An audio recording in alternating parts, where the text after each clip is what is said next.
live button, okay? Thank you. So we can go live now? Okay, We are live. okay. It is now 6 p.m. on June 17th, and I will call the meeting to order, and I'll review the following ground rules. As a teleconference, we need to ensure that everyone uses either handsets, earbuds, or mute buttons on their speaker phones, as otherwise background noise becomes distracting and makes meetings difficult. To maintain timelines around subsequent meetings, everyone needs to have dialed into the meetings on time. As the chair, I will announce each agenda item and I'll introduce staff to present the recommendation. When I call for questions on a matter, if you have a question or comment, please indicate by stating your name. I'll record the request for speakers and I will ask for anyone else who may have been missed once the list is exhausted. Those presenting as delegations, which I understand there are no delegations tonight, will have 10 minutes to speak to the application at hand, not past applications or associated applications. Staff will have a timer for 10 minutes and will give the delegation a 2-minute warning. If the delegation presentations are not focused on the application at hand, I will ask the delegation to focus their presentation. If the committee members would like to propose an amendment to a motion moved and seconded or deferred, please indicate during the question comment period after the motion is on the table. When asked to vote on a motion, please indicate by stating yes if you are in favor of the motion on the floor or no if you are not in favor of the motion on the floor. This will also help to check that we have maintained quorum throughout the meeting. I'll now introduce Dan Nemisniak, planner, to provide the following comments. Thank you, Madam Chair. So good evening, ladies and gentlemen. Welcome to the Committee of Adjustment for June 17th, 2021. Due to the ongoing constraints of the COVID-19 pandemic, rather than a traditional meeting in the council chambers, this virtual meeting will act as the statutory meeting for the Committee of Adjustment and review and decision on Planning Act applications. The purpose of this Committee of Adjustment meeting is to give consideration for minor variance, consent, and severance applications. Public notices were mailed and signs posted by staff as required by the Planning Act. A copy of the meeting agenda, including staff report, related materials, and comments received have been posted on the County of Brant website for 1 week. This evening, the committee will hear from planning staff who will share an overview of each application and provide the recommendation. The committee will then hear from applicants, agents, and any members of the public who have registered to speak. Following each presentation, the committee will have an opportunity to ask questions of clarification. Once the presentation, public hearing, and question period are complete for each item, if the committee deems it appropriate, they will make a decision. Decisions of the Committee on Planning Act matters can be appealed to the local Planning Appeals Tribunal once the notice of the decision has been issued. Representing planning staff during the meeting this evening are the appropriate staff to assist the committee, which include myself, Dan Nemisniak, Amanda Wazinski, Alyssa Seitz, and I'll also take this opportunity to introduce Shannon LaBelle, who is our newest planner, newest member of the Brant planning team. And Shannon will be of great assistance to what is a very busy planning division. Thank you. Thank you, Dan. I'll now take attendance for the meeting and I will call each member in order, noting that Steve Schmidt is absent. When I call your name, please state present if you are in attendance. Mary Jane Brown, present. Harry Emmett. Present. Bob Hamilton. Present. Daniel Zuloff. Present. Rebecca Smith. Present. John Vamus. Present. Thank you, members. I'll now introduce item 2, approval of the agenda, and I will turn it over to member Vamus for the resolution. Yes, moved by myself and seconded by member Zuloff that the agenda for the County of Brant Committee of Adjustment meeting for June 17th, 2021 be approved. I'll now ask, are there any members who have items to add to the agenda? It appears there are none. So members, please indicate if you are in favor of the motion, starting with member Emmett. Present. Yes, in favor. Thank you. Hamilton, Yes. Zuloff, Yes. Vamus, Yes, Smith, Yes. and Brown, yes. The motion has carried, and we will now move on to the next item 3 on our agenda. And I will ask any member if they have to declare any pecuniary interest or conflict to please indicate by stating their name and application number. Member Zuloff, yes, I have a conflict with application B821AW. It is so noted in our agenda, and thank you for declaring that. We will now move on to item 4 on the agenda, adoption of minutes from the previous meeting, and I will turn the matter over to member Smith for the motion. Moved by myself and seconded by member Emmett that the minutes from the County of Brant Committee of Adjustment meeting of May 20th, 2021 be approved. And I will ask, are there any members who have any items to add to the minutes or modifications? It appears there are none.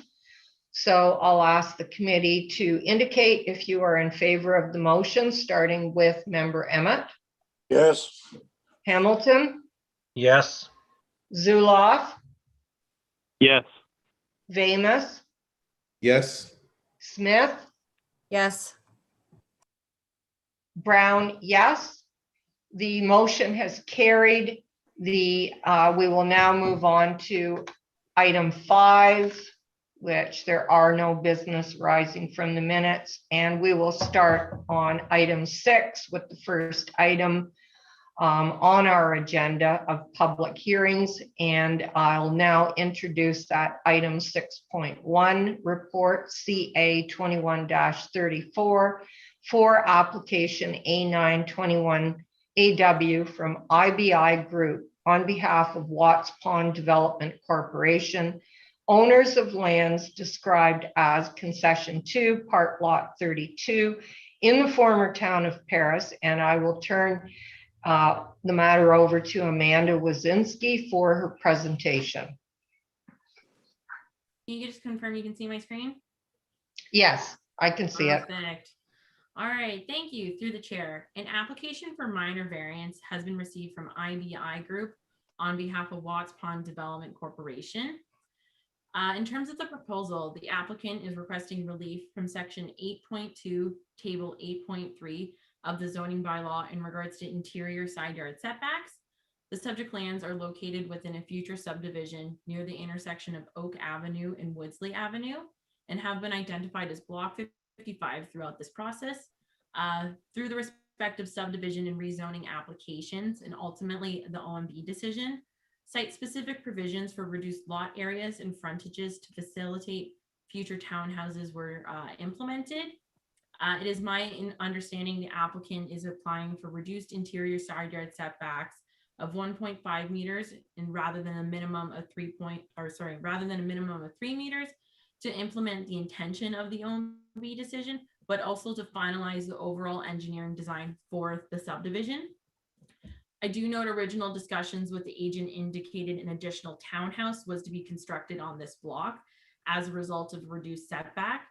Mailed notices reference this, but through additional discussions with the agent and staff, it was determined an additional townhouse was not achievable at this point in time, as it would encroach onto the lands not owned by the applicant. The requested reduction in interior side yard setbacks of 1.5 meters has remained consistent. And then in terms of the official plan, the subject lands are designated as urban residential which contemplates for a variety of housing types, densities, and typologies. And then in regards to the zoning bylaw, the subject lands being block 55 are zoned as residential, multiple, low density with site-specific provision 18 or RM1-18. The proposed variance will only apply to block 55, so the lands shown here and not the entirety of the subdivision. And then in regards to my recommendation, it is my opinion the proposed variance meets the 4 tests of section 45 of the Planning Act, and I'm recommending approval of the application for reduced interior side yard setbacks of 1.5 meters. And I'm happy to answer any questions the committee members may have. And I do believe the agent is on the call tonight as well with a presentation.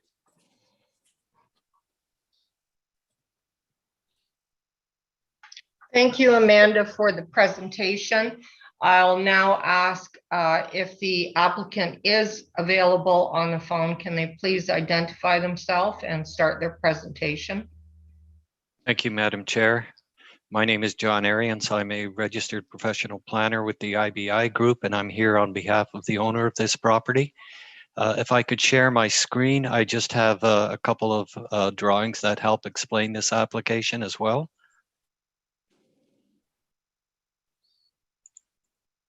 Please do. Thank you.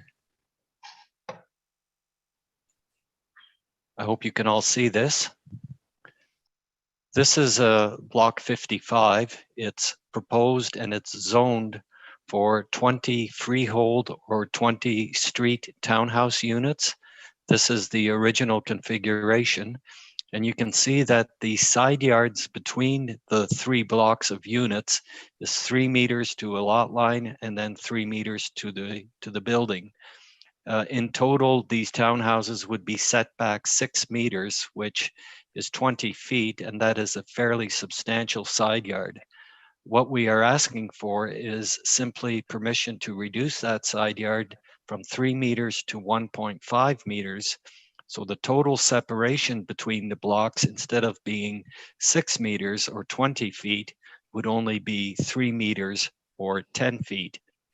That represents a much more efficient use of urban serviced land, which is in line with provincial planning objectives, to efficiently use land and infrastructure and services.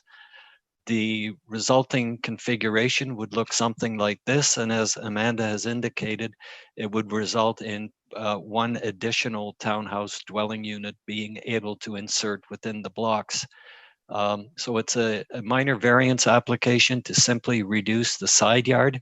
There will still be ample room for drainage swales and access between the blocks of townhouses. The engineering department has indicated that they will review the details of the grading and the servicing as part of the ongoing subdivision review. And I can assure you that a 1.5 meter side yard setback is more than ample for drainage swales and access into the backyards. So I concur with Amanda's planning opinion. The variances are minor, they're desirable, they meet the intent of the official plan and zoning bylaw, and they represent good land use planning. So we're here in support of the staff recommendation, and I'd be pleased to answer any questions you may have. Thank you. Thank you, Mr. Aarons, for your presentation. I believe there are no public delegations presenting on this application, so I'll ask if any members of the committee have any questions or comment, and if you do, please state your name.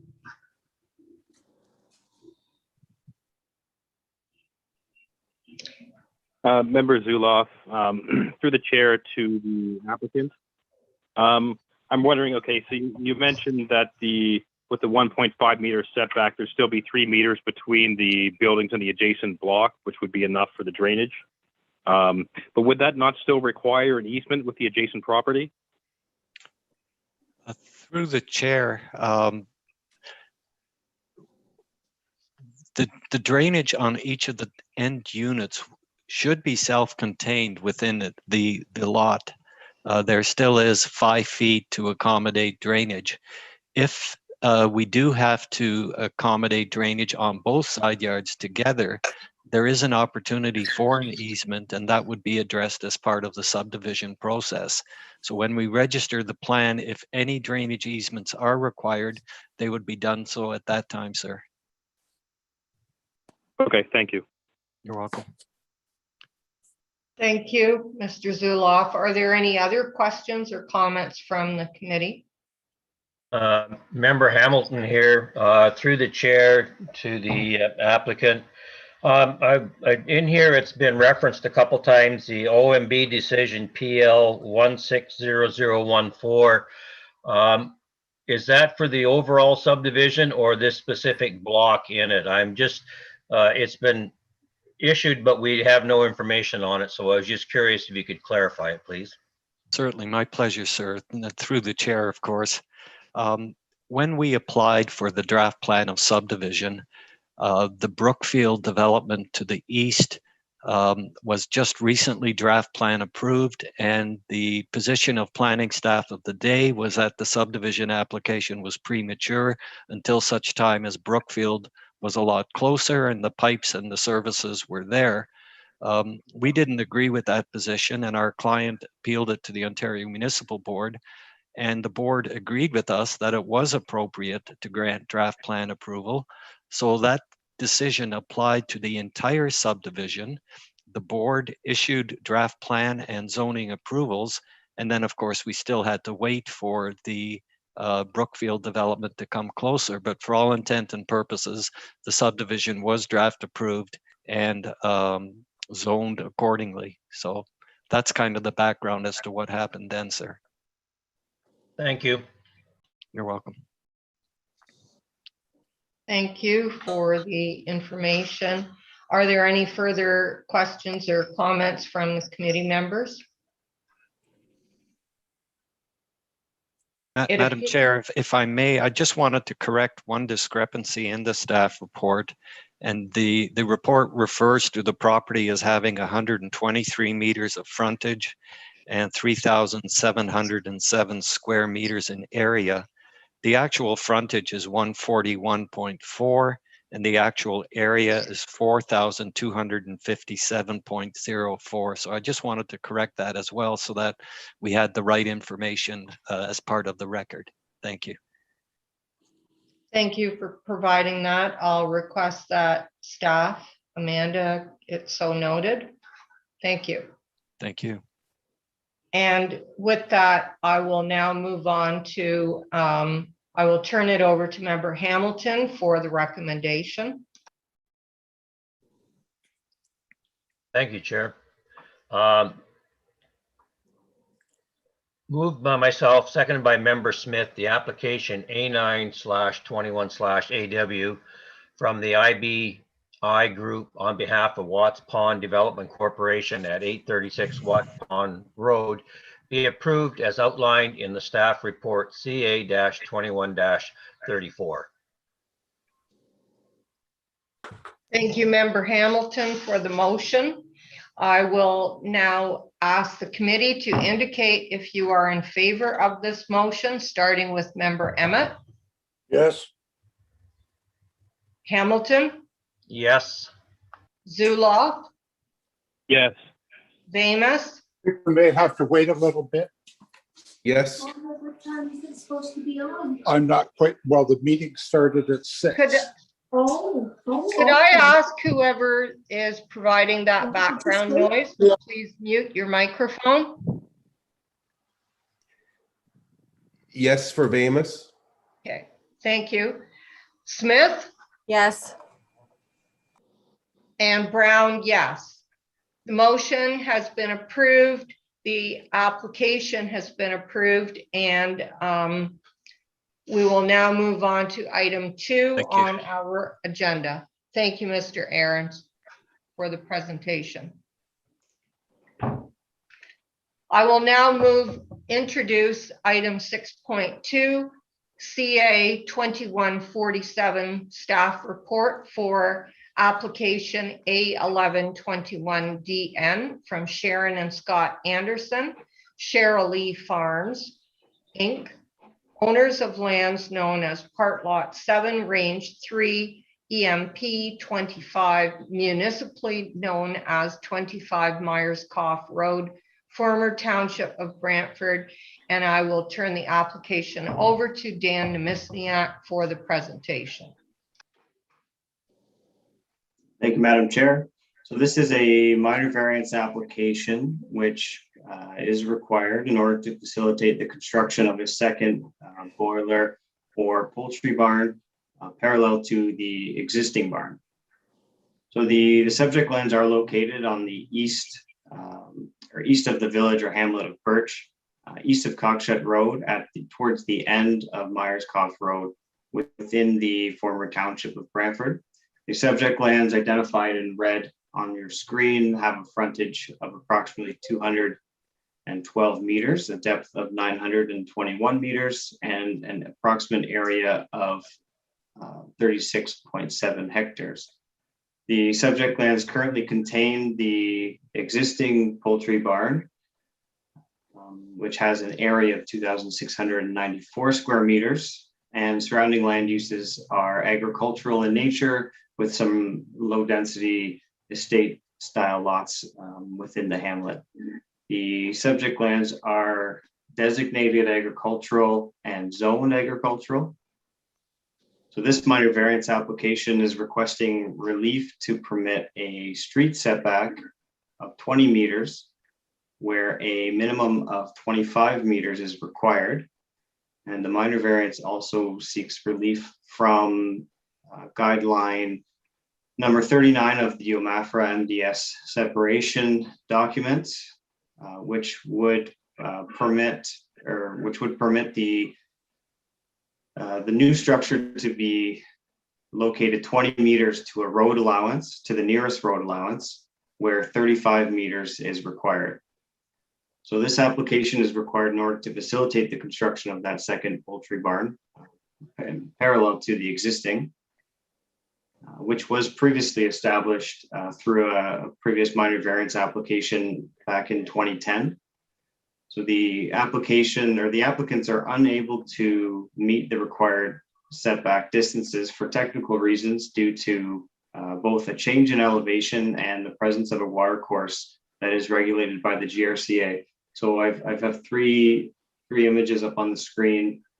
The proposed barn location with the approximate location in relation to both the road allowance and the existing barn.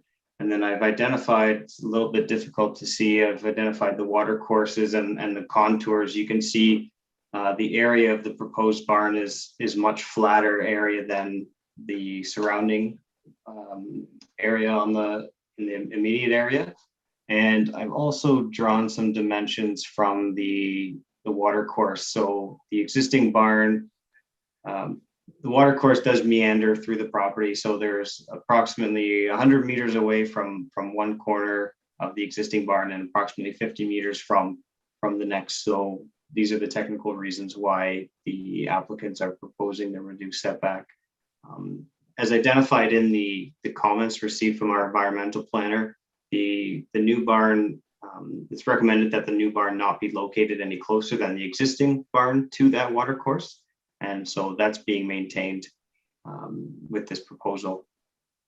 So the OMAFRA MDS calculation was provided as part of the application for the proposed livestock expansion. The calculation indicates that the required distances that are to be maintained from the surrounding agricultural uses and non-agricultural uses, as well as the nearest road allowance. A copy of the MDS calculation were provided within the report. The MDS calculations required show no deficiencies in relation to dwellings or residents on separate lots. It's merely just the distance from the road allowance in this case. The comments received from the public included within the agenda package identified concerns with the location of the second barn and the impact on odor, dust, and limitations on the ability for future non-agricultural development. The applicants are not present this evening to speak as delegations, as they both indicated that their concerns were addressed through the letters provided to the committee. So based on the review of the applicable planning policy and any comments received from relevant departments, the agent and the members of the public, it is my professional opinion that the minor variance is appropriate and meets the 4 tests as established in section 4.5 of the Planning Act. And planning staff are recommending approval of this application. Happy to answer any questions. Thank you, Dan, for your presentation. I assume the applicant or their agent are present. And do they wish to speak and provide any further information than your report? I do believe through Madam Chair that Mr. Anderson is present. If he'd like to add any additional bits of information to the committee, I'll leave that up to him. Mr. Anderson, do you have any further information to add? Hi, I'm Scott Anderson. Help manage Shirley Farms and have done so for quite a few years now. Some of the stuff that was put forth from the couple of written letters, as Dan was saying, what was offered in those letters doesn't really help anything, especially if you were ever to move the barn as they were suggesting to the south side. It just gets it closer to the waterway, which doesn't make any common sense at all. I mean, that's why we're here tonight, trying to relieve footage to come closer to the road to get away from the water. So I think Dan presented very well, and he said everything that needed to be said. Thank you. Thank you, Mr. Anderson. I will now ask the committee, are there any questions or comments on this matter? Member Hamilton here, through the chair. This is a question to go both to Mr. Anderson and to Dan on the staff. And I'm in favor if they want to build the second barn. My question is why we have to go ahead and give them a minor variance when they could move the barn back. And here's an option that I'm going to throw out. If you look at the on page 43, where the MDS is sitting there, they could move that barn back. They could swing it out and keep it the back end closer away from the water and still meet being away from the road and also away from the houses. It wouldn't be perfectly parallel, but let's be honest, it shouldn't have been that way built in the first place if they had to get the minor variance after it was built. So it's something to put forward, and looking for some input from both the applicant and staff. Thank you, Mr. Hamilton. I'll ask Dan if he can respond to that, or Mr. Anderson. Yeah, I'll go first through you, Madam Chair. The application, has been reviewed based on the merits of the request. The technical reasons provided with the application, maintaining a distance from the water course, and being placed in that location because of the elevation is more suitable, are both valid and appropriate reasons. I would look to the applicant to provide a little bit more justification for this location in terms of or in comparison to a different orientation of the building. Avoiding a minor variance application is always the first thing that we try to do as staff with the applicants, because of this. There's obviously an application fee and some time involved. So I'm sure the applicant, I trust that the applicant has considered any alternatives that would suit the type of building and how his operation works. you have anything further, Mr. Anderson? Just to add to Dan's bit there that we did explore several different options with the fellow that did the MDS on the property. And when he came and was present on site, he soon understood what it was I was describing to him over the phone, and what he could not see with the naked eye in his aerial photos that he was able to bring up on the property. If you're on site, you do quite soon understand the reason and the viable reasons that we are doing what we're doing. At this present time, the County of Brant has not provided a turnaround at the end of that laneway. And it seems to be that our yard is significantly used, even by the neighbors, I might add, as a constant turnaround. So I guess positioning the barn in such that it's parallel to the other one, it helps with the laneway that's already existing, and we don't have to build.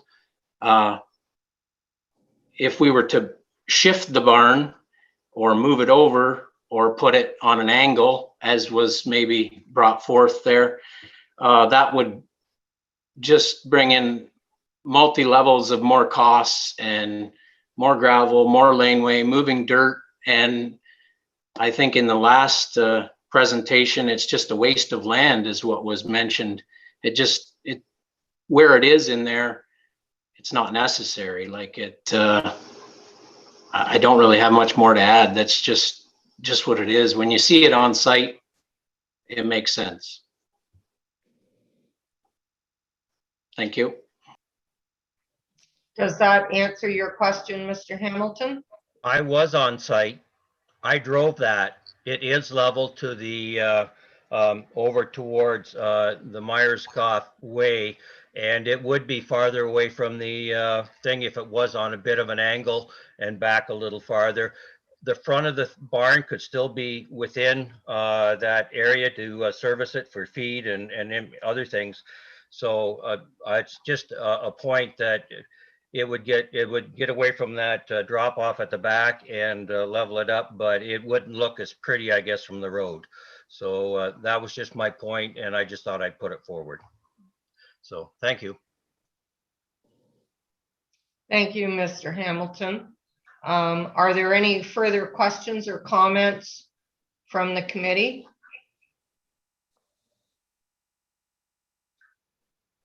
I just had a question for the applicant. The MDS shows the nutrient units, but what does that translate into the actual number of poultry in the existing barn? And then is it the same number for the proposed barn?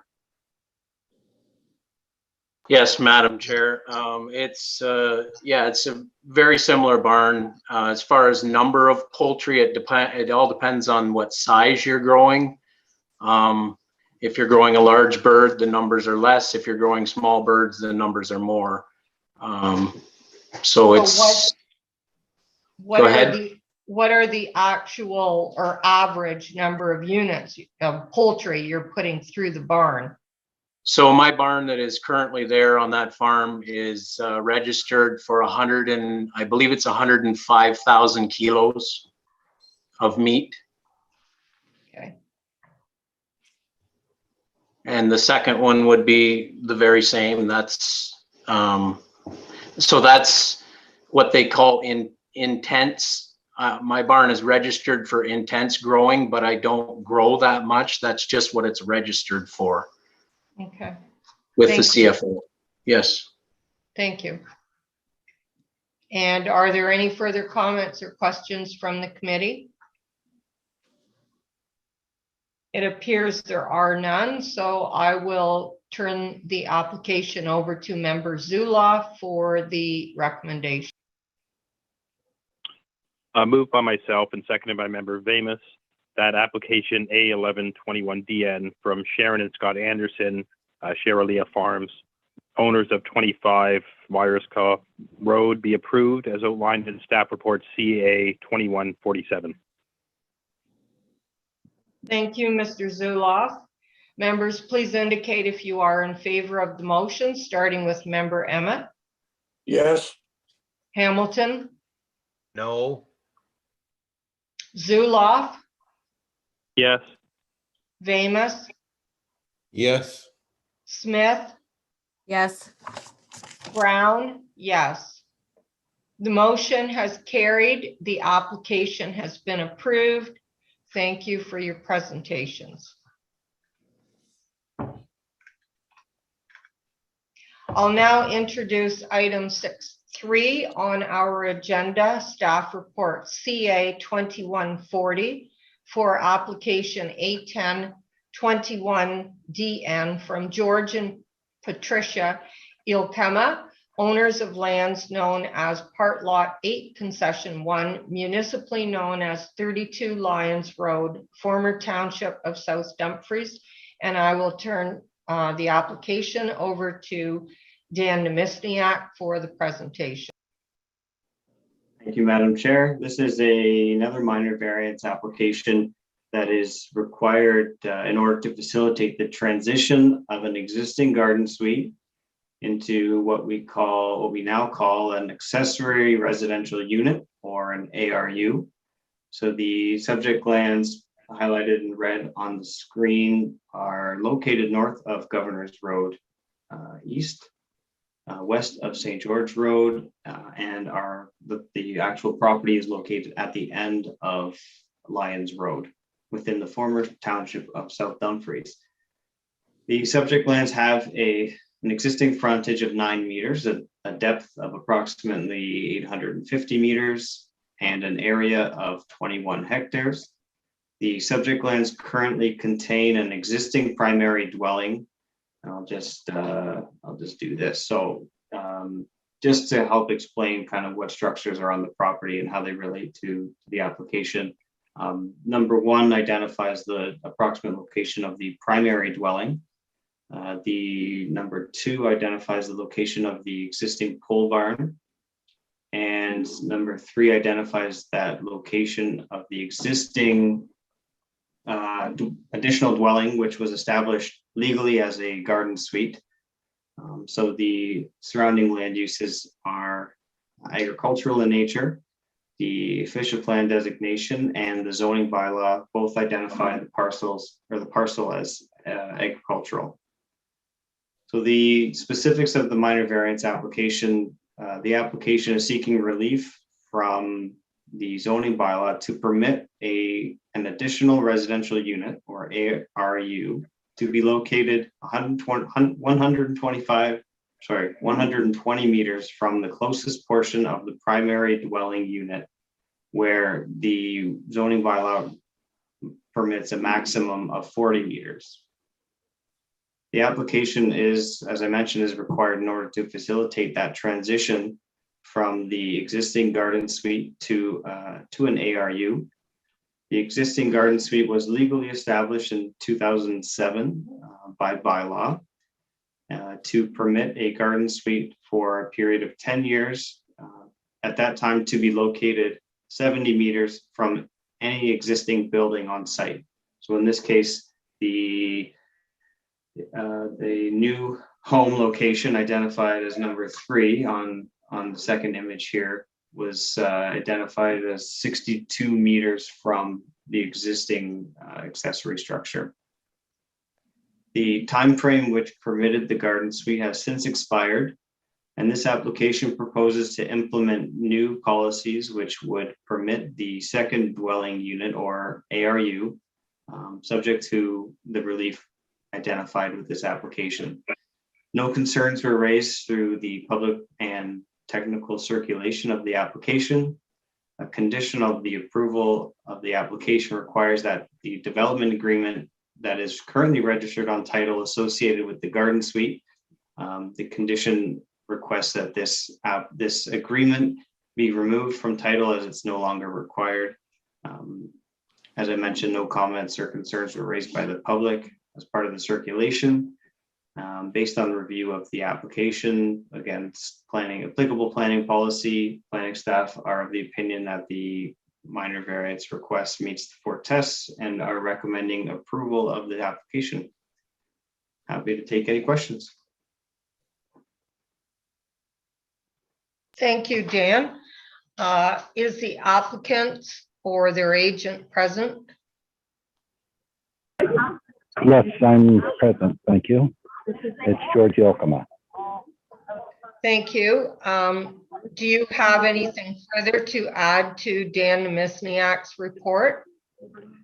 No, not really. The only thing I would add is that when the application went in for the garden suite, that location was approved at that time. Thank you. Then, if you are finished your presentation, can I ask that you mute your microphone? Thank you. I will now ask the committee, do you have any questions or comments on this?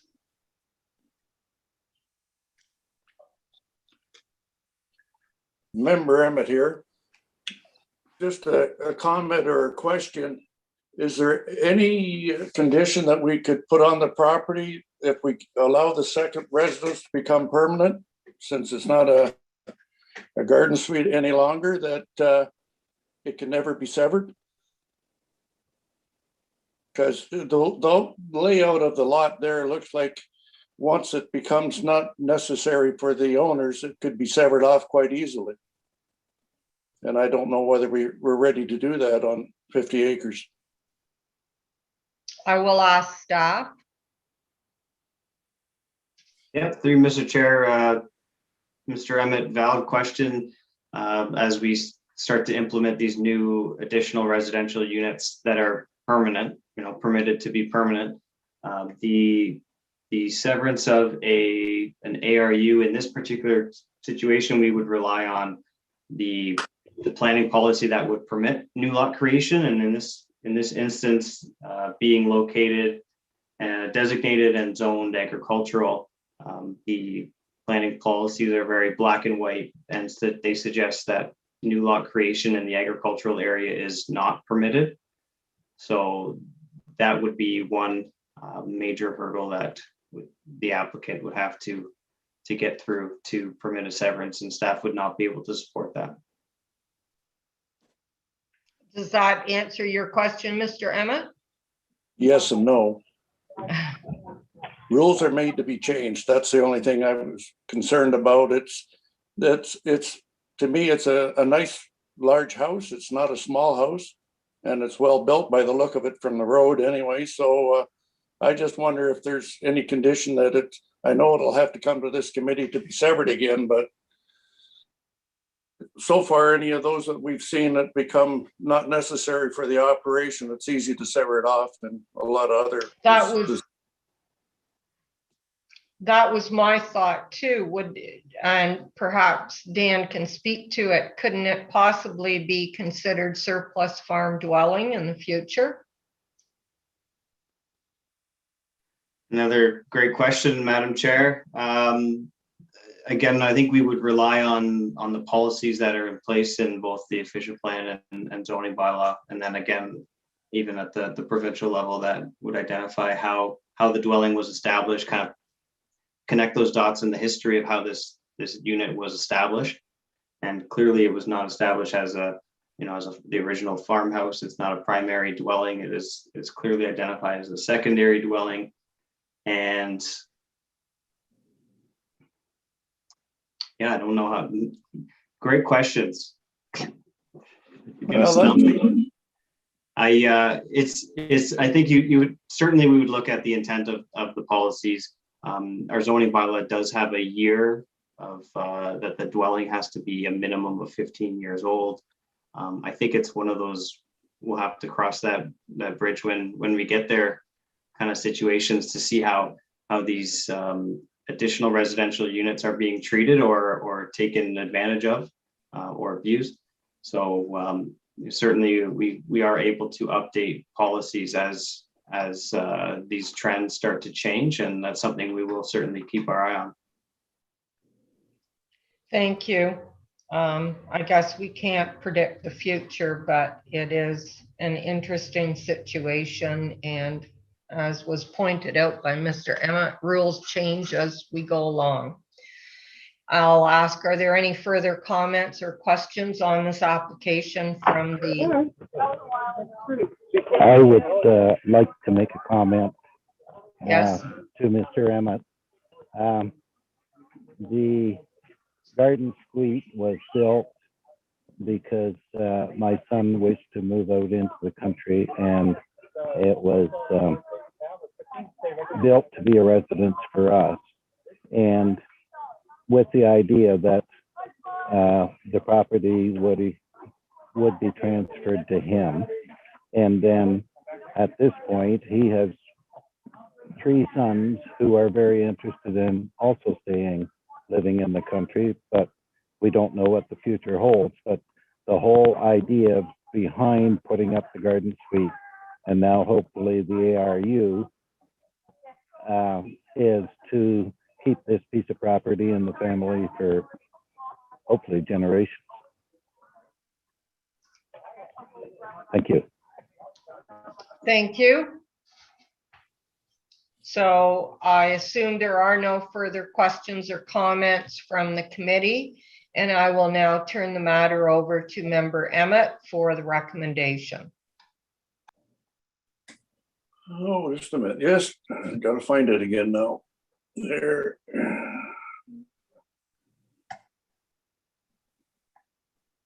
There we go.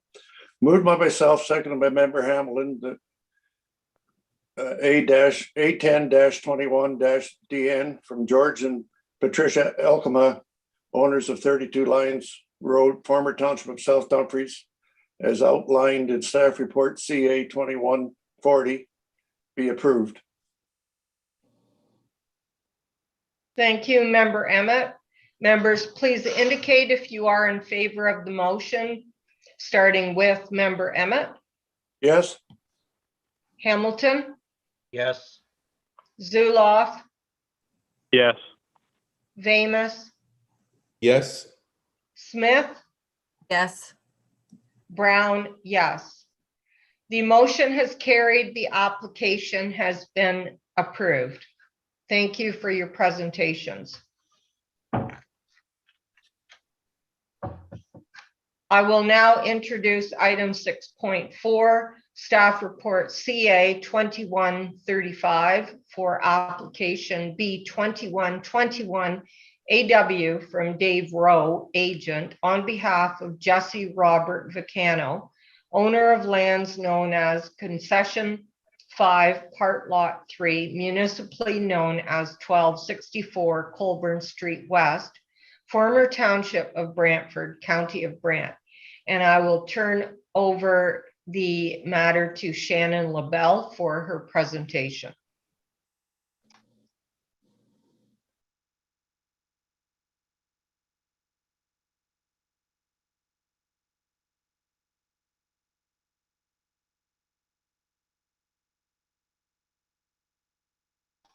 Shannon, have you unmuted? Yes, I'm just getting my screen Okay, set up. thank you. Thank you. Thank you, Madam Chair. Good evening, Committee of Adjustment members and members of the public. Can you guys see my screen okay as well? Great. So this is a severance for lands located at 1264 Colburn Street West within the former township of Brantford. The proposed severance would create one new residential lot with a frontage of 37.46 meters in an area of 2,842.13 square meters. The subject lands are located on the south side of Colburn Street West, east of Cleaver Road, and west of Mill Street in the former township of Brantford. To the north of the subject property, there is open green space, and the lands are zoned commercial with a commercial building located to the northeast. A single detached dwelling is located northwest of the subject property. To the west, there is low density residential, and to the south and east of the subject property, there are agricultural lands. The subject lands are designated rural residential. The application is consistent with the provincial policy statement, the growth plan for the Greater Golden Horseshoe, and the County of Brant official plan for the following reasons. The subject lands are located within the rural residential designation and zone, which permits this type of development on rural lands. The proposed severance meets the official plan criteria for lot creation within a rural residential area. The subject lands will be serviced by a proposed well and septic system.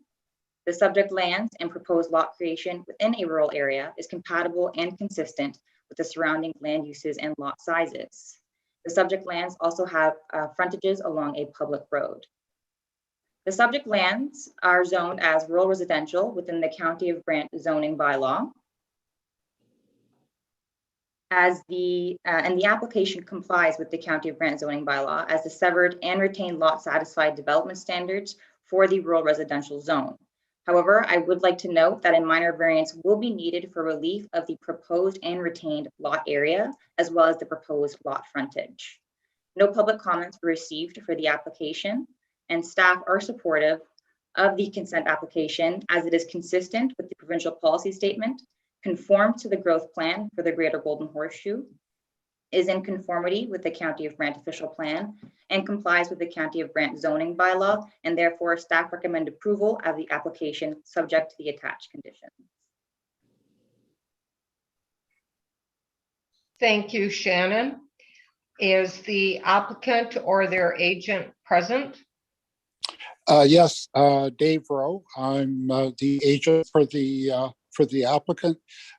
Really nothing further to add to staff's presentation. They pretty well covered everything. Thank you. Thank you for letting us know.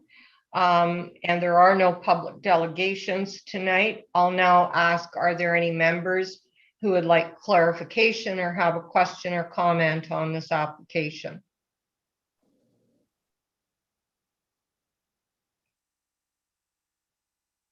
Through the chair, Mayor, Member Hamilton here.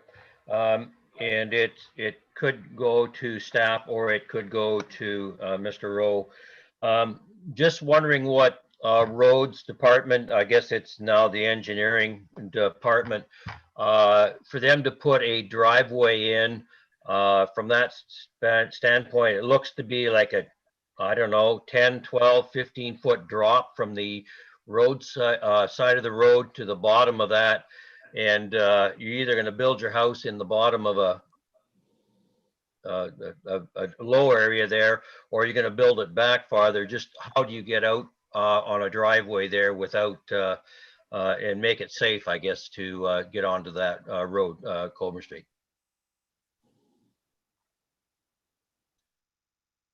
Can staff respond? That's a very great question. I'm actually not entirely sure how to respond, but I can look into that further. David Rowe here. My client is fully aware of the challenges and the cost to put in a proper entrance there. Obviously, it'll have to be done to county standard. That I do expect that it will be a significant cost for my client, but he is fully aware of that. Thank you.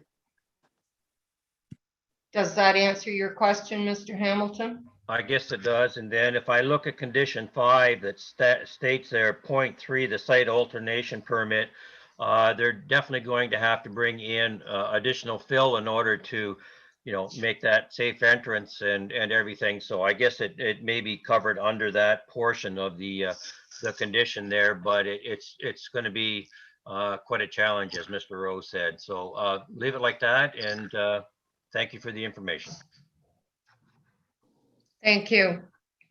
Are there any questions? Yes. Sorry, through you, Madam Chair. I actually have some additional information with regards to Bob Hamilton's question. So operations were circulated on this application and no comments were received from them. However, this can be addressed through a public works permit at the time of application. Thank you. Are there any other comments or questions from the committee? I just had a quick, through the chair, I had a quick question. I actually live like from this the property in question. I live like literally 5 houses down. When there's a newer property to the west of this.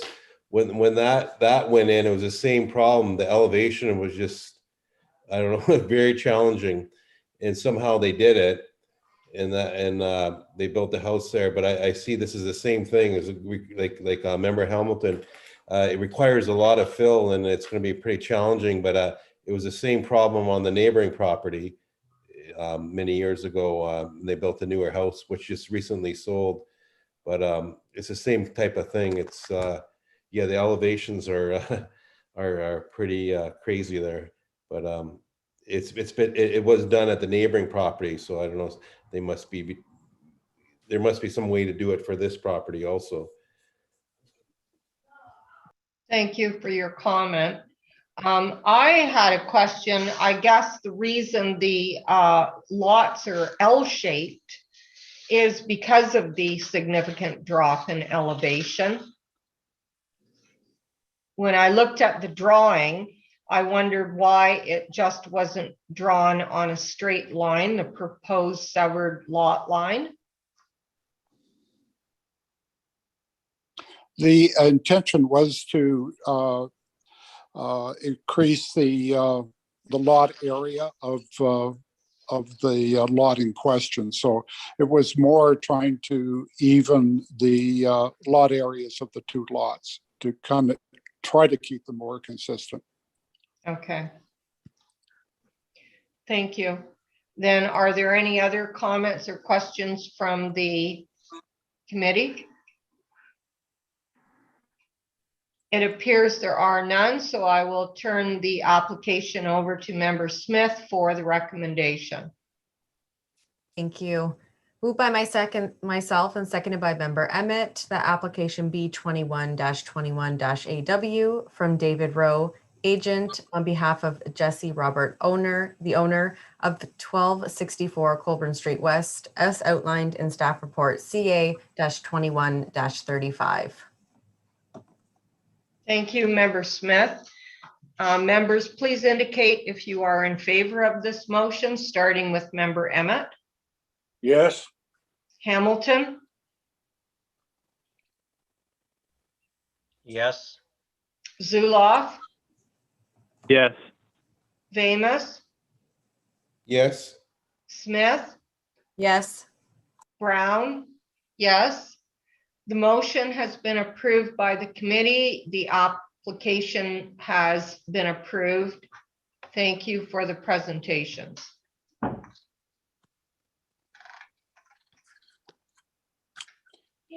Okay, I'm all I done. will. Thank you.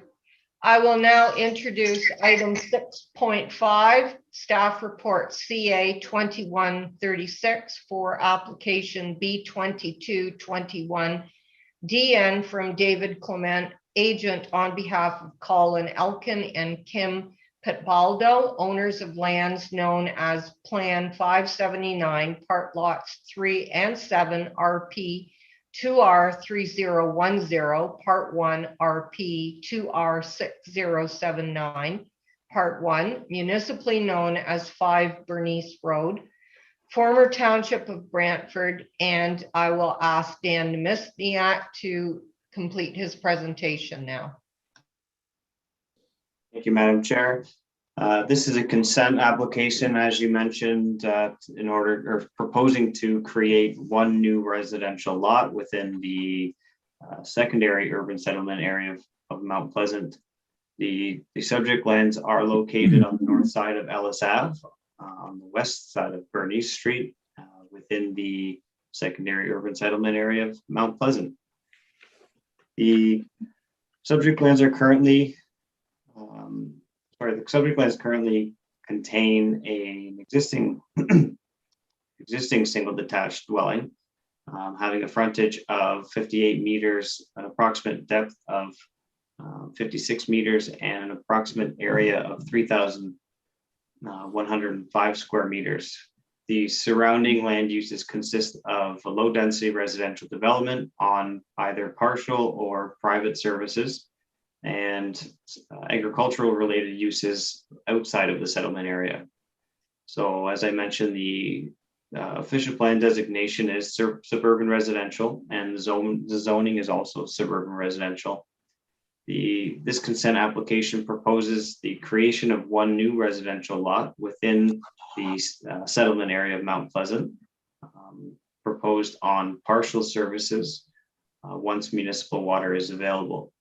So as the severed lands are proposed to have approximate lot frontage of 27 meters, a depth of 56 meters, and an area of 1,510 square meters. And the retained lands containing that existing dwelling will maintain a frontage of 31 meters, a depth of 56 meters, and an area of 1,595 square meters. So due to the hold on water allocation in Mount Pleasant, there is a condition added to this application which recommends that a holding provision is applied to the severed lot. The holding provision would be considered for removal once the county is no longer providing municipal water to the Tula Heights area of Brantford. So once water allocation is available for new development within Mount Pleasant, it would be appropriate to remove the holding provision that would be added as a condition of this application.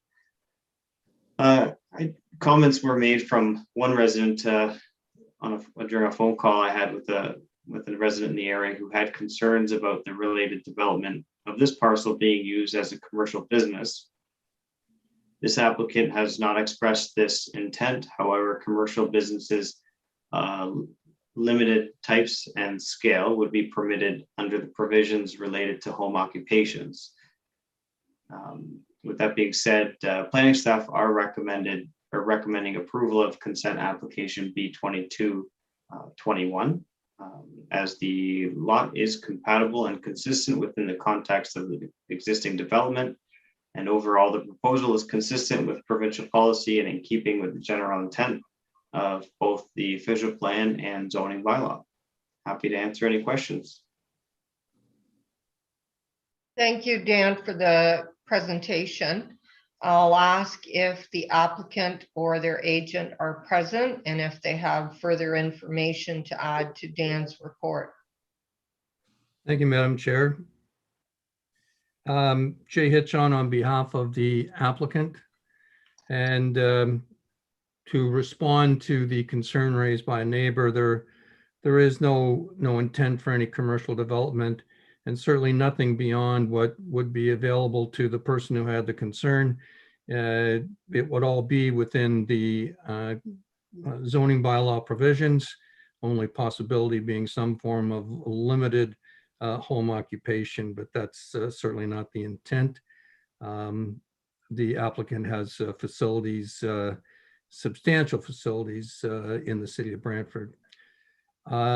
So the planning staff report recommends approval. It hits all the requirements. There's no minor variances required with respect to either the retained or severed lots. There is only one thing that I would like to suggest, and that is in the list of conditions. Mr. Namizniak and I talked. There is a bill that's received royal assent but not been proclaimed in force to amend the Planning Act that is going to allow for longer conditional periods, but it is not in force yet. It will allow for applications to be made. So we're not asking for anything in that regard. But in condition number 3, it says that a holding provision be placed on the proposed severed lands. I would just like to suggest that although it's highly unlikely to occur within the next year, it may occur within the extended period if one is granted by the committee. And so I'm suggesting that it would read that unless water capacity is allocated to the severed lands, that a holding provision be placed on the proposed. So on the strict wording, if we got allocation because the city of Brantford did their thing in Tula Heights and freed up water in Mount Pleasant, it wouldn't be necessary to go through that zoning bylaw process. Thank you. Thank you, Mr. Hitchin. With that, I will ask the committee, are there any comments or questions specifically to condition 3 regarding the proposed change?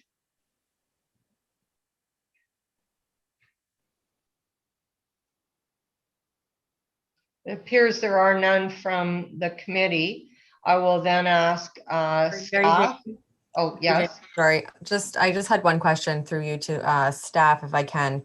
So the water allocation, is there an anticipated time for that to be complete? Is there an EA going on right now, Dan? Through you, Madam Chair, to Member Smith, the timelines are unknown at this time. I think if I said 5 years, that would be, an adequate guess based on ongoing discussions over the last 2 years. Obviously, allocation is important. It's very valuable in Mount Pleasant at the moment, and staff are dealing with multiple requests and ways that we can assess or reassess allocation in Mount Pleasant. And at the moment, we don't have any timelines and things are on hold. Okay, so just I guess a follow-up to that. So if we did add that wording to that condition, I guess it's just giving that extra time to maybe not apply for that zone change. And then if the conditions, if we do that extended time period, then obviously it'll be done before then. But okay, thank you. Are there any further comments or questions by the committee? Member Hamilton here for the staff. One is maybe just a quick clerical one on the conclusion recommendations. It says in the settlement area of Paris, it should be Mount Pleasant on page 107.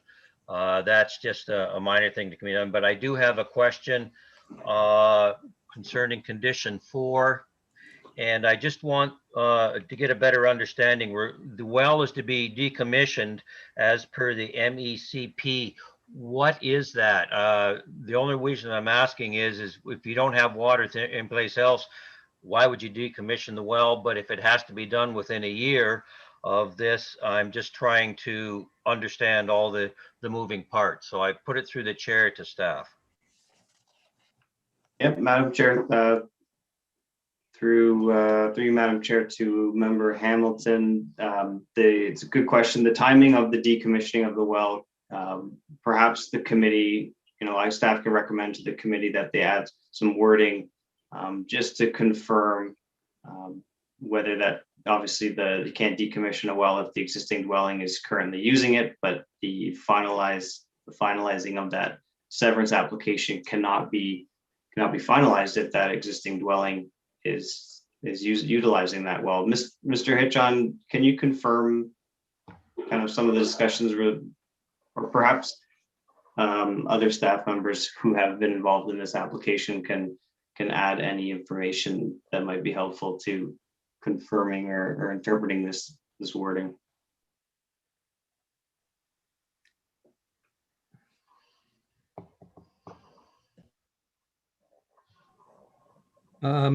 I certainly don't have much to add to that, but it's not going to be done until the other conditions are satisfied. That's the issue.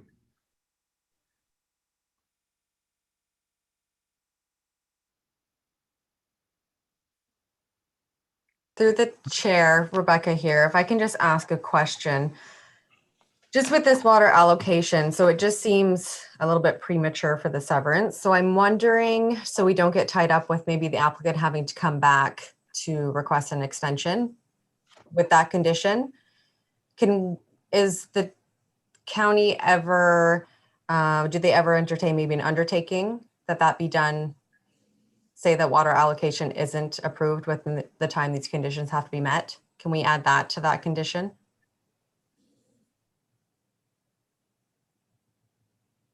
Dan, can you speak to that about modifying the condition? Through you, Madam Chair, the modification of the wording to kind of make it a little bit more open-ended is certainly appropriate. I'm looking at my colleague Amanda Wazinski there. She's joined us at the table, and she might have some useful information to add.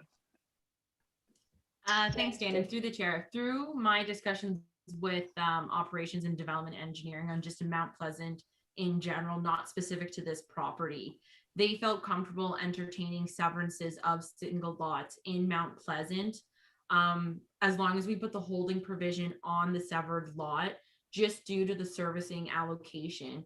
And then in regards to condition number 4, I just gave it a quick read, and based on my interpretation of that conditions, it's just asking the applicant to acknowledge that when that property is severed and when it is serviced, at that time, that's when the well would need to be decommissioned.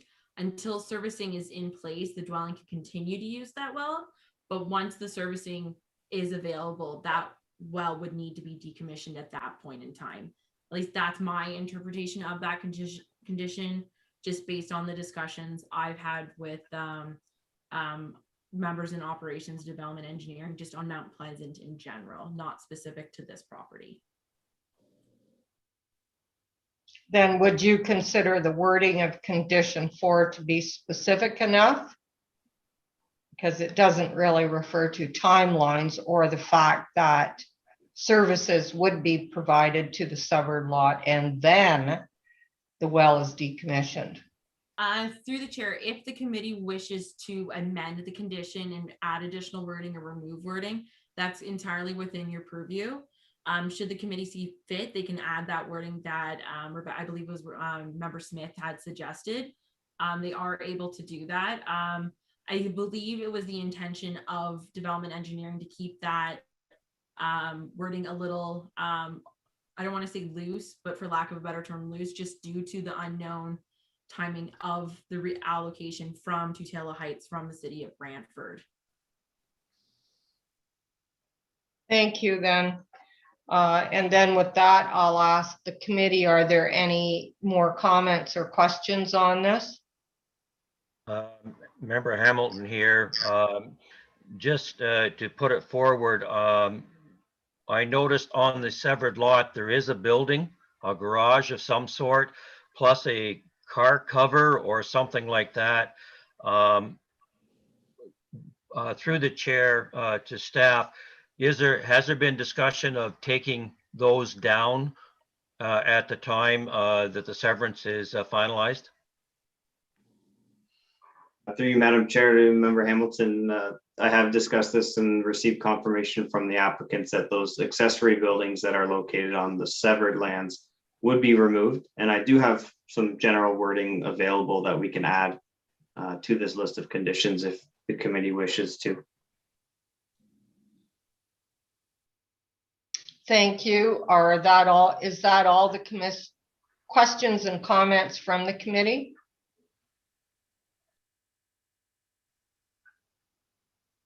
With that, then I will turn the application over to Member Hamilton for the recommendation, noting that there have been proposed changes to conditions 3 and 4 and potentially an additional condition regarding the removal of the sheds. Thank you, Chair. With the amendments or revisions to it of maybe on for after water services provided or available for the well for decommissioning, and then adding the another condition concerning the taking down the accessory buildings at the time of the severance be put forward. Moved by myself and seconded by Member Zuloff, that application B 22-21-DN from Davy Clement on behalf of Colin Elkin and Kim Piblato, 5 Bernice Street, be approved as outlined in the staff report CA-21-36. Thank you, Member Hamilton, for the motion. I'll now ask the committee to indicate if you are in favor of this motion, starting with Member Emmett. Yes. Hamilton, Yes. Zuloff, Yes. Vamus, Yes. Smith, Yes. Brown, yes. The motion has carried. The application has been approved. Thank you for your presentations and comments.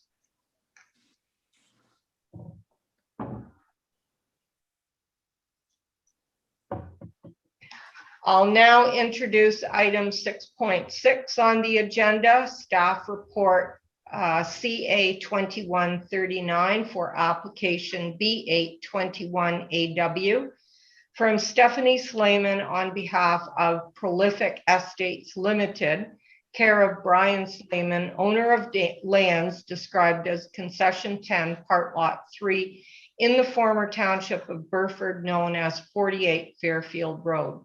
And I will turn the application over to Amanda Wisniewski for her presentation, and noting member Zuloff to recuse himself due to his conflict on this application.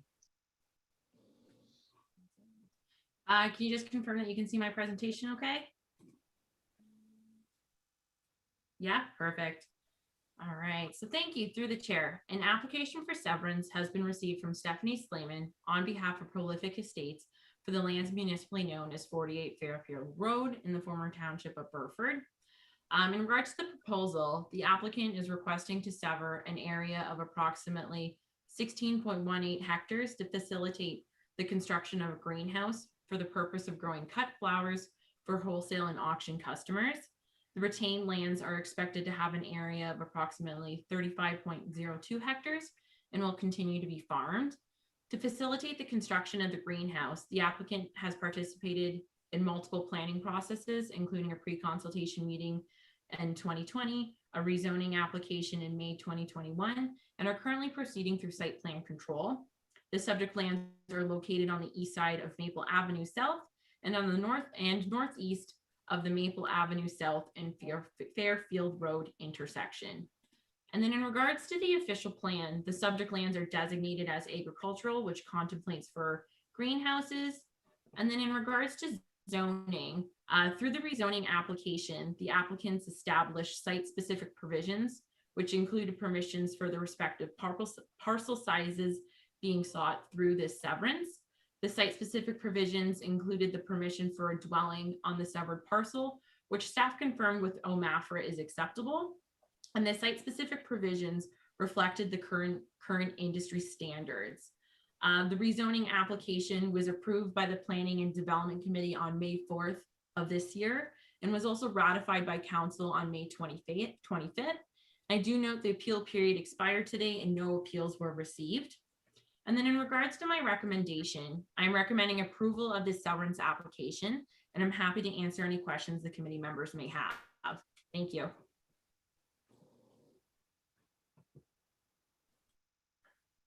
Thank you, Amanda, for the presentation. Is the applicant or their agent present tonight? Good evening through the chair. Yes, we are present and able to speak to the recommendations made. Do you have anything further to add to Amanda's report? We have some brief comments. So as mentioned, I'm Stephanie Slayman. I'm the agent on the file. I would like to thank staff for their work on this file and the other planning processes. We know that there have been a number of them. And to especially thank Amanda for her report recommendations. We have no concerns with the conditions listed and support the report and recommendations as presented today. And we're happy to answer any questions that the committee members may have. Thank you. Thank you, Stephanie, for the information. I'll ask the committee, are there any members who have questions or comments on this application before us? Member Hamilton here, through the chair to staff. On condition 3A, I've just got a question I need clarification on. The road widening, they want a certain amount deeded to the county. We've done that before on the severed part, but we've never done it on the retained. And why this time are we asking for the retained amount to be deeded to the county at the present time? Thank you through the chair. It's my understanding that through the Planning Act, once a property is subject to an application, whether it be a rezoning or a severance application, the county does have the ability to request road widening.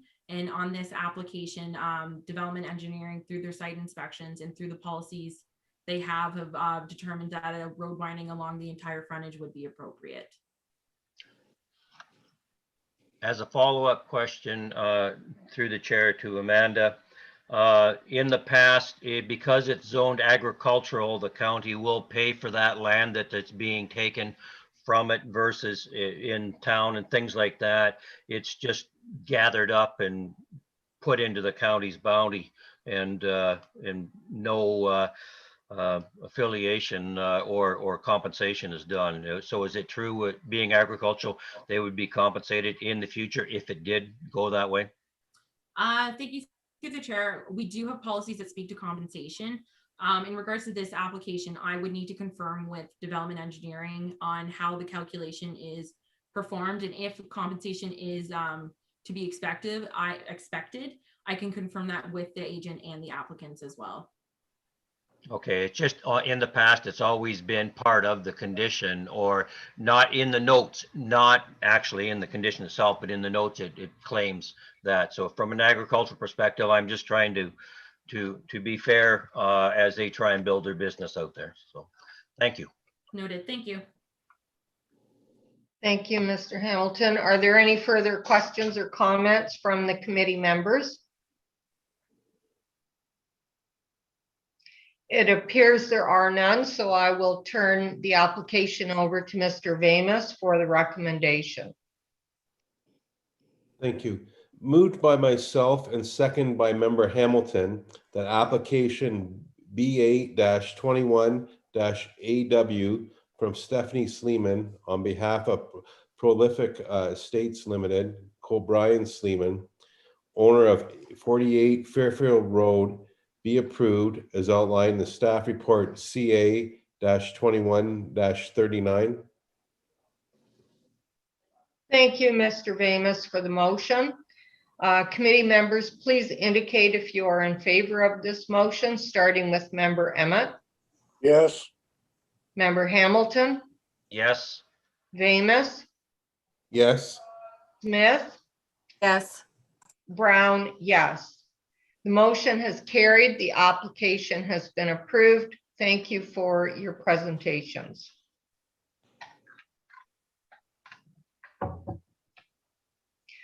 I'll now introduce item 6.7 on our agenda, staff report CA 2144 for application B1321AW from agent Douglas W. Stewart on behalf of Brant Terra Homes Limited, owner of lands described as Part Lot 13, West Oak Avenue, Plan 67, Part 1, 2R8093, County of Brant, known as 94 and 96 Oak Avenue South, former town of Paris.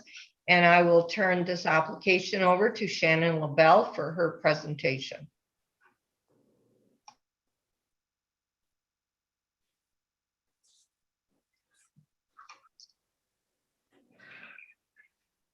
Thank you, Madam Chair. So first, I'd like to make note, that the ownership of these lands is Brant Terra Homes. This is a severance for lands located at 94 and 96 Oak Avenue in the former town of Paris. They're looking to sever an existing semi-detached dwelling into two separate conveyable parcels with frontages of 9 meters in an area of 337 square meters. The subject lands are located on the west side of Oak Avenue, north of Schuyler Street and Oak Avenue intersection. The subject property is adjacent to single detached development to the south and east. Townhouse dwellings abut the subject property to the north and west. The subject lands are designated urban residential. The application is consistent with the provincial policy statement, the growth plan for the Greater Golden Horseshoe, and the County of Brant official plan for the following reasons. These subject lands are located within the primary urban settlement area and built boundary of Paris. The subject lands will be fully serviced by municipal water and sanitary. The subject lands and proposed severance contribute to the mix and range of residential housing.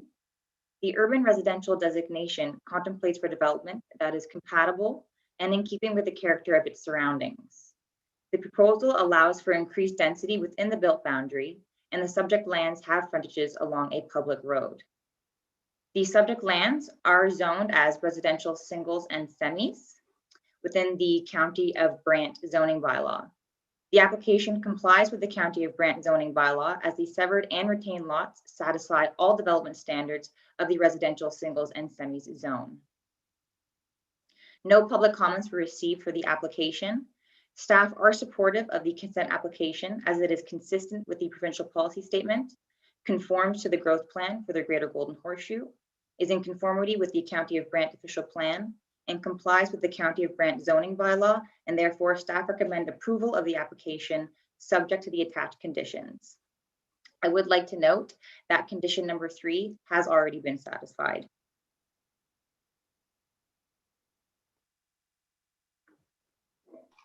Thank you, Shannon, for your presentation. Is the applicant or their agent present? If I can unmute, yes, we are. I'm the agent. I'm a professional planner. I wish to conclude that I'm here to answer any questions you may have, and we appreciate staff and their what they've prepared and recommended, and we are in support.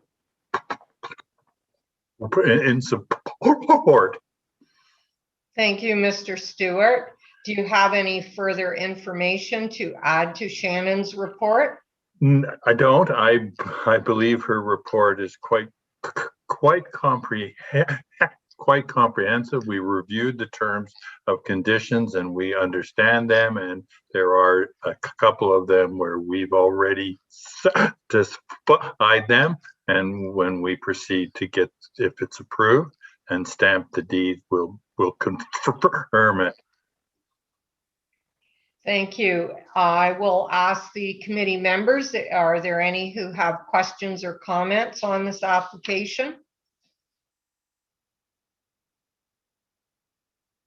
It appears there are none, so I will turn the application over to Member Smith for the recommendation.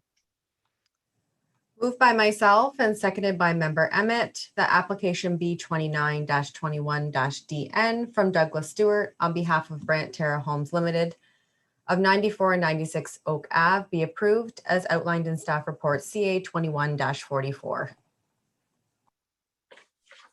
Thank you, Rebecca, for your motion. Members, please indicate if you are in favor of this motion, starting with Member Emmett. Yes. Hamilton. Yes.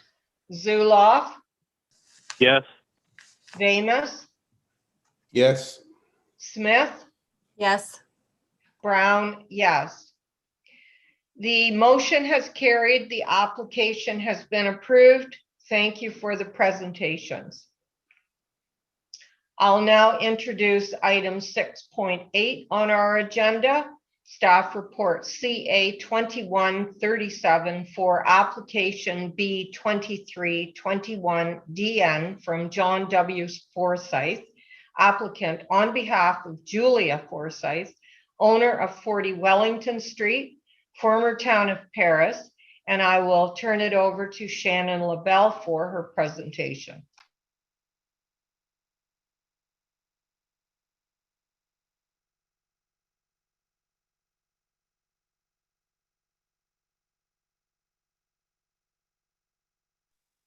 Thank you, Madam Chair. You're welcome.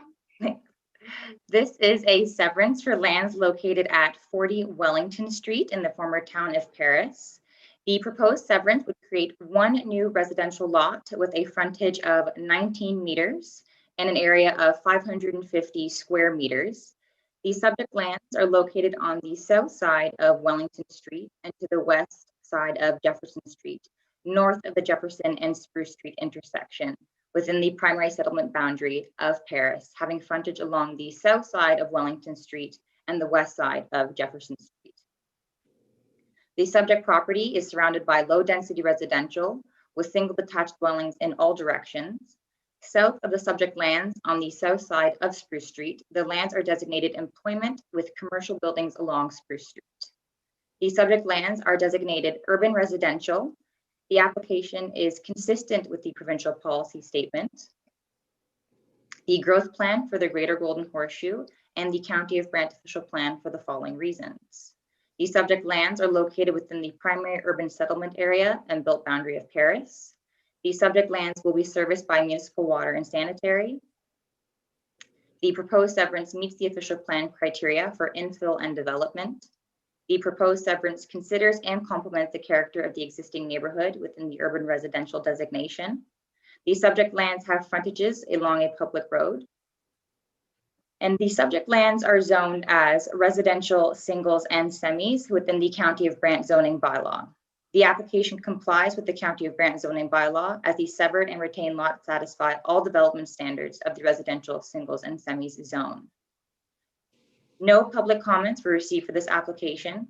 Staff are supportive of the consent application as it is consistent with the provincial policy statement, conforms to the growth plan for the Greater Golden Horseshoe, is in conformity with the County of Brant official plan, and complies with the County of Brant zoning bylaw, and therefore staff recommend approval of the application subject to the attached conditions, with the addition of the following condition that the existing accessory building on the proposed lot be removed as a condition of this severance.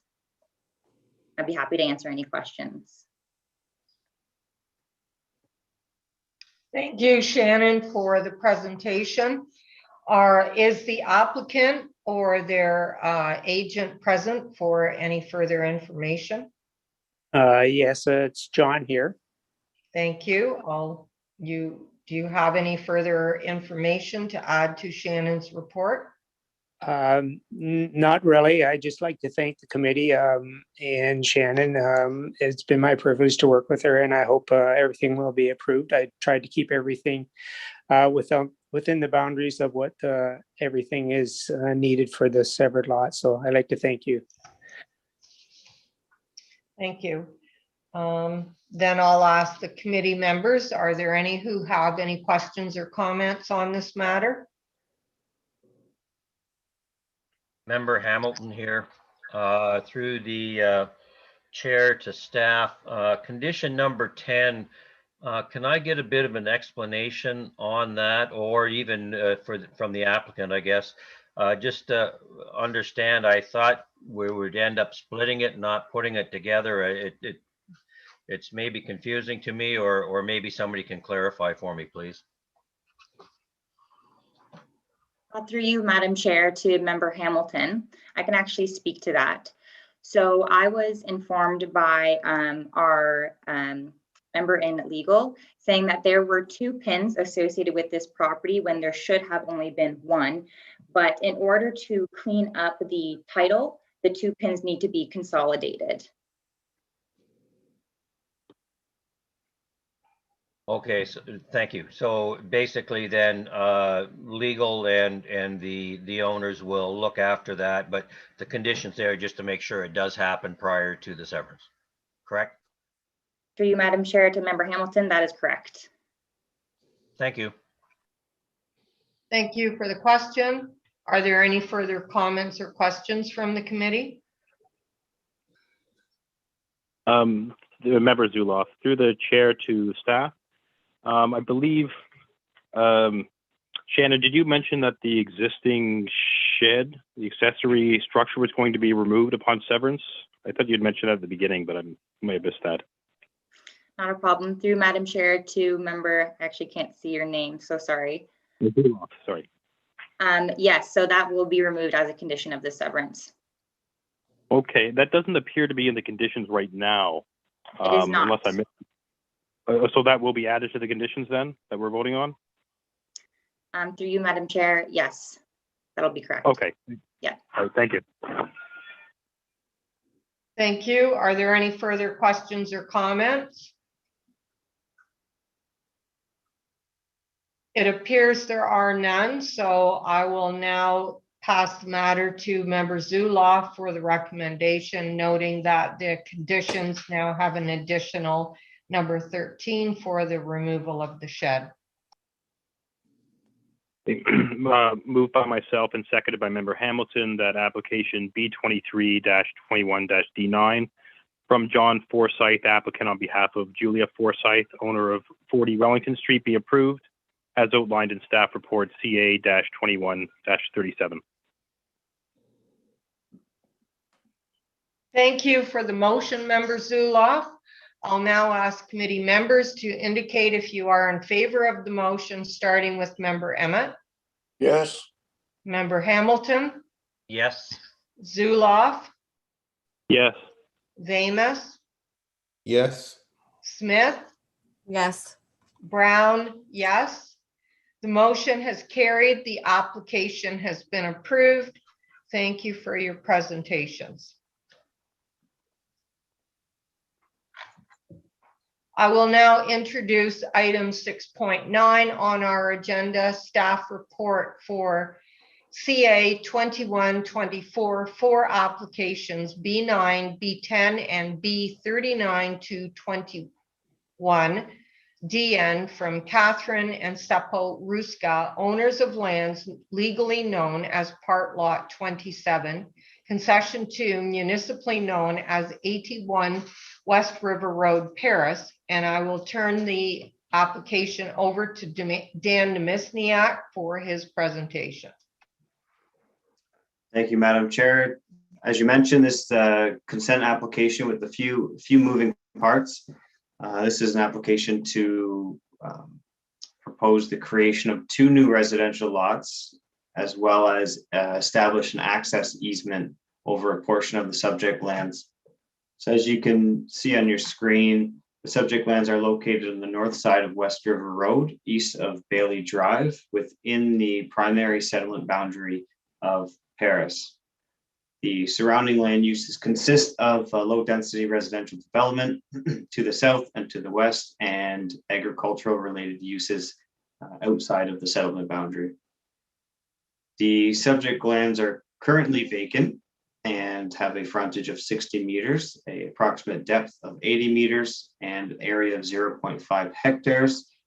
The subject lands are entirely designated urban residential in the official plan, and current zoning is a residential singles with site-specific zoning to permit development on this parcel with on private or on partial services. So municipal water is available along West River Road.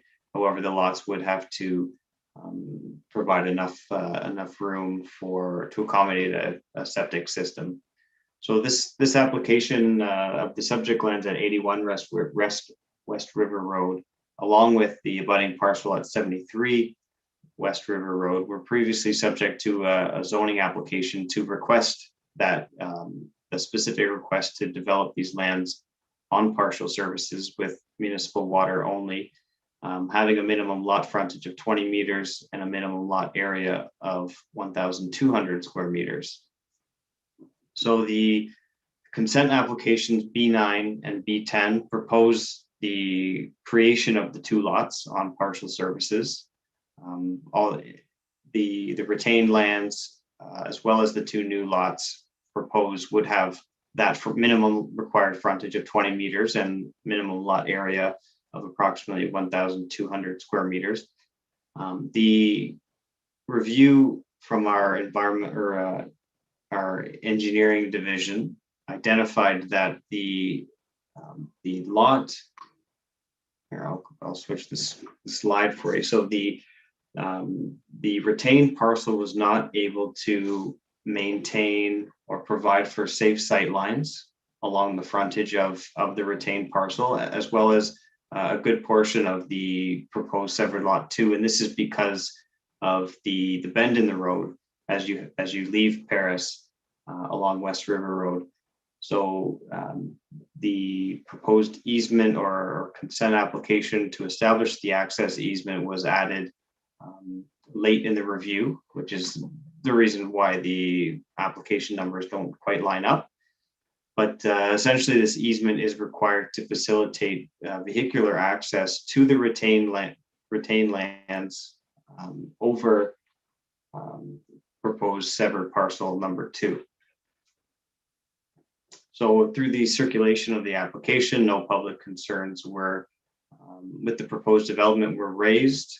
I will note that there were some discrepancies identified between this draft survey that you're looking at and the county mapping. So some of the residents had some concerns with some property lines that didn't quite line up, but I had indicated that the county mapping is just for reference at best, and it should not replace the need for a survey, or shouldn't replace the need to not get a survey done to confirm property lines. But we know as a condition of consent for the lot creation as well as the easement, the applicant will be required to provide a draft reference plan and confirm those property lines. So the detailed design and layout of these lots will be confirmed through further review of zoning compliance at the time of building permit. Planning staff are recommending approval of both consent applications B9, B10, as well as the application to establish the access easement. Because the lot creation is compatible and consistent within the context of the existing development, the easement itself requested is required to facilitate safe access, and overall the proposal is consistent with provincial policy and in keeping with the general intent of the official plan and zoning bylaw. Staff are recommending approval of these applications, and I'm happy to answer any questions.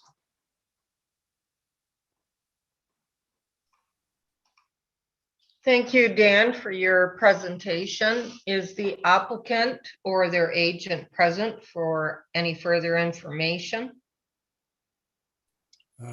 I'm Sepp Ruska. I would like to say a few words, if I may.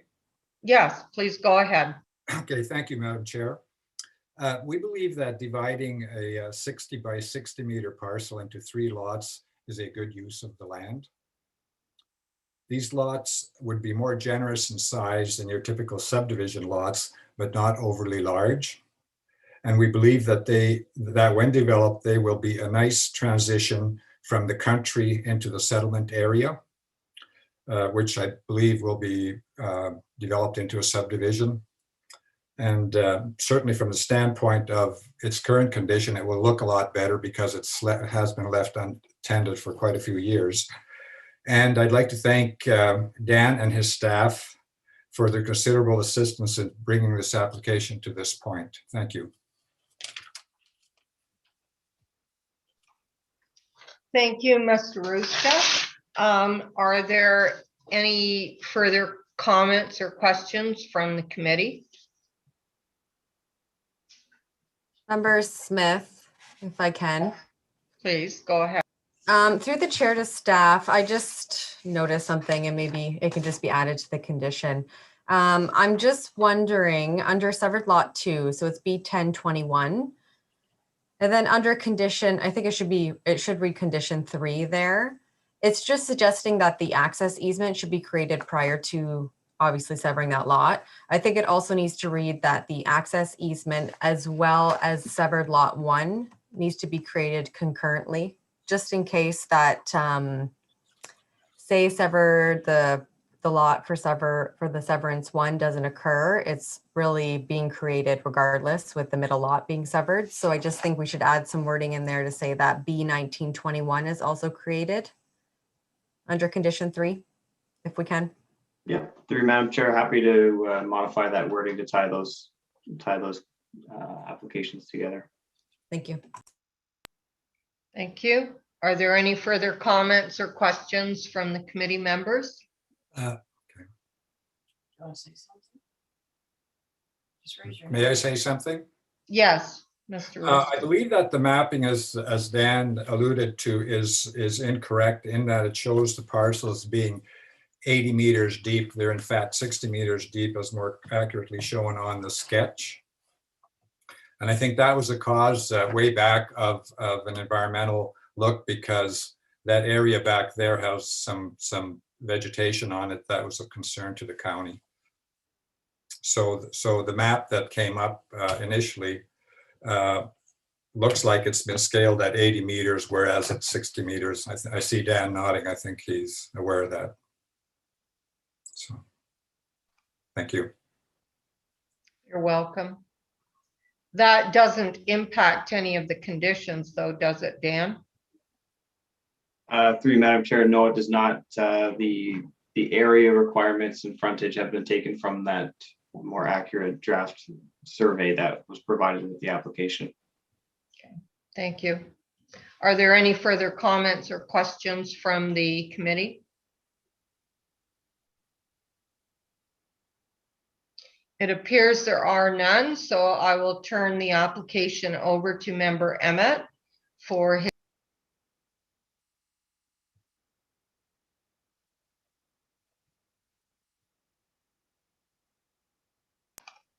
Is Member Emmett available still?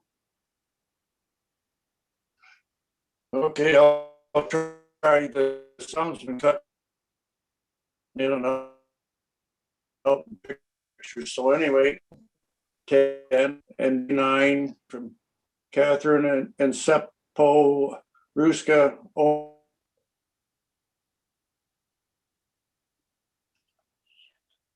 We're not quite hearing all of your statements.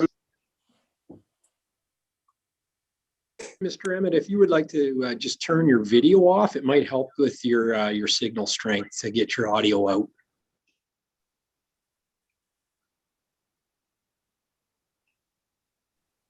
Are you able to finish the motion, Mr. Emmett?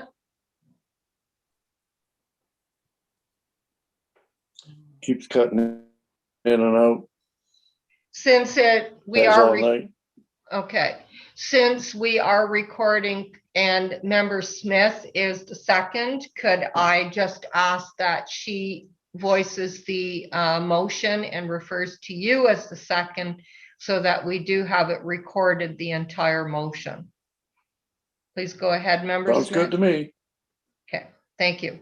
Moved by myself and seconded by Member Emmett, the application B9, B10, and B3921DN from Catherine and Seppo Ruksha, owners of 81 West River Road, be approved as outlined in staff report CA 2124.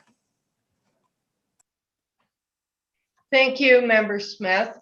Committee members, please indicate if you are in favor of the motion, starting with Member Emmett.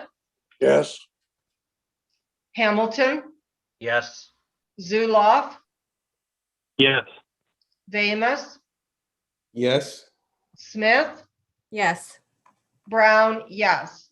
The motion has carried. The application has been approved. Thank you for your information and presentations. Thank you. You're welcome. I'll now introduce item 8 on our agenda, where our next meeting's date is expected to be July 15th, 2021. And staff has noted that there will be a recess for the month of August. I will now introduce item 9 on the agenda and ask for the motion to adjourn the meeting from Member Hamilton. All right. Moved by Member Hamilton, seconded by Member Emmett, that we adjourn the June 17th meeting of the Committee of Adjustment. Thank you, Member Hamilton. I will now declare the meeting adjourned. Thank you for the participation on everyone's part. Have a good night. Thank you.